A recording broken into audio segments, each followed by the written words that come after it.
क्या आपको पता है कि राज्यसभा क्या है, राज्यसभा का क्या काम है और राज्यसभा का गठन किस प्रकार होता है? कितने सदस्य राज्यसभा में एक साल में रिटायर हो जाते हैं? राज्यसभा के सदस्यों की योग्यता क्या है और उनकी सैलरी क्या है? अगर आप ये सब जानना चाहते हैं तो देखते रहिए इस वीडियो को। मैं हूं दीप और आप देख रहे हैं माई साइड फॉर यू। चलिए जानते हैं राज्यसभा के बारे में। और हाँ दोस्तों, अगर आपने हमारे चैनल को अभी तक सब्सक्राइब नहीं किया है तो इस वीडियो के नीचे सब्सक्राइब बटन पर क्लिक करके हमारे चैनल को सब्सक्राइब कर सकते हैं ताकि हमारे आने वाली वीडियो आपको पता चलती रहे। इसके लिए आपको नोटिफिकेशन बेल पर भी क्लिक करना होगा जो सब्सक्राइब करने के बाद आपको दिखाई देगी। तो चलिए शुरू करते हैं आज की इस वीडियो को।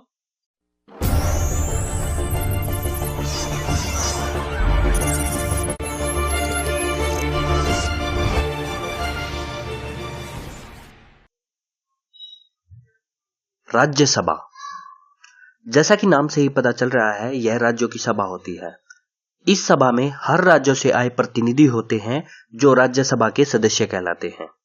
इस सभा का एक सभापति होता है जो भारत का उपराष्ट्रपति होता है।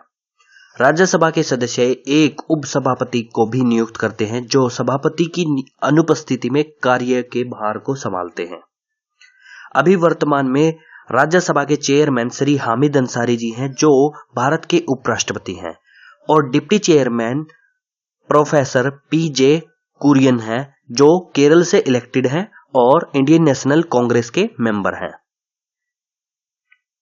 राज्यसभा एक स्थायी सदन है जिसको कभी भी किसी भी परिस्थिति में भंग नहीं किया जा सकता, क्योंकि इसमें प्रतिवर्ष 1/3 सदस्य अपना पद छोड़ देते हैं और उनके स्थान पर अन्य नए सदस्य राज्यसभा के साथ जुड़ जाते हैं।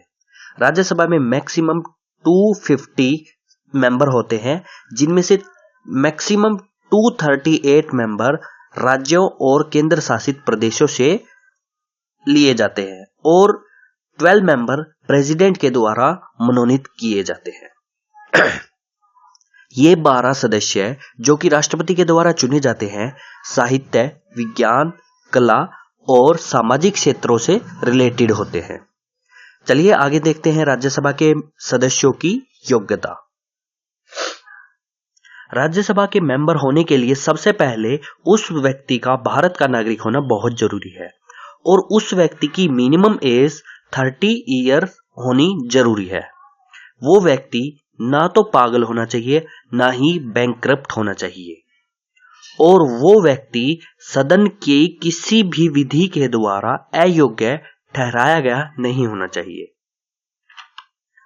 आगे देखते हैं राज्यसभा के सदस्यों की सैलरी और उनके अलाउंस। राज्यसभा के सदस्यों की सैलरी 50,000 पर मंथ होती है और इनको अदर अलाउंस भी दिए जाते हैं, जैसे कि daily allowance, travelling allowance, telephone bill allowance etcetera. आगे देखते हैं राज्यसभा के कार्य और अधिकार। लोकसभा की तुलना में राज्यसभा के अधिकार बहुत ही कम और सीमित है। धन विधेयक को छोड़कर कोई भी विधेयक संसद के किसी भी सदन में पेश किया जा सकता है। कोई विधेयक तभी कानून बन सकता है जब दोनों सदनों से पारित हो जाए। अगर दोनों सदनों में से किसी विधेयक के ऊपर मतभेद हो जाता है तो राष्ट्रपति दोनों सदनों का ज्वाइंट सेशन बुला सकते हैं और ज्वाइंट सेशन में जो बहुमत से जो भी डिसीजन किया जाएगा वही फाइनल डिसीजन होगा। हमारे भारत देश में इसका एक एग्जाम्पल 1961 में आया था जो दहेज निषेध विधेयक पर था, जब हमारे राष्ट्रपति ने ज्वाइंट सेशन बुलाया था और उसके बाद जो भी फाइनल डिसीजन हुआ था वो माना गया था। राज्यसभा किसी भी विधेयक को मैक्सिमम 6 मंथ तक अपने पास रोक सकती है। धन विधेयक केवल लोकसभा में उपस्थित किया जाता है। लोकसभा के द्वारा इसको राज्यसभा में भेजा जाता है और राज्यसभा उस पर 14 दिन के अंदर अपना मत प्रकट कर सकती है। संविधान में संशोधन का अधिकार दोनों सदनों में किया जाता है और राज्यसभा के सदस्य मंत्री भी बन सकते हैं और प्रधानमंत्री भी नियुक्त किए जा सकते हैं। राष्ट्रपति के हटाने के लिए महाभियोग जो लगाया जाता है उसका अधिकार राज्यसभा को भी दिया गया है, और सुप्रीम कोर्ट और हाई कोर्ट के किसी भी जज को हटाने के लिए राज्यसभा को भी ये अधिकार दिया गया है। इसके साथ साथ लोकसभा को भी ये अधिकार है। राष्ट्रपति के निर्वाचन के लिए राज्यसभा के सदस्य ही भाग लेते हैं। तो ये थी राज्यसभा के कार्य और उनके अधिकारों के बारे में, जो राज्यसभा में होते हैं, जो कार्य राज्यसभा के द्वारा किए जाते हैं, उन कार्यों और अधिकारों का मैंने इसमें उल्लेख किया है। अगर आपको हमारी ये वीडियो पसंद आए तो इस वीडियो को लाइक जरूर कीजिए और हमारे चैनल को सब्सक्राइब करना मत भूलिए। Thank you for watching. जय हिंद।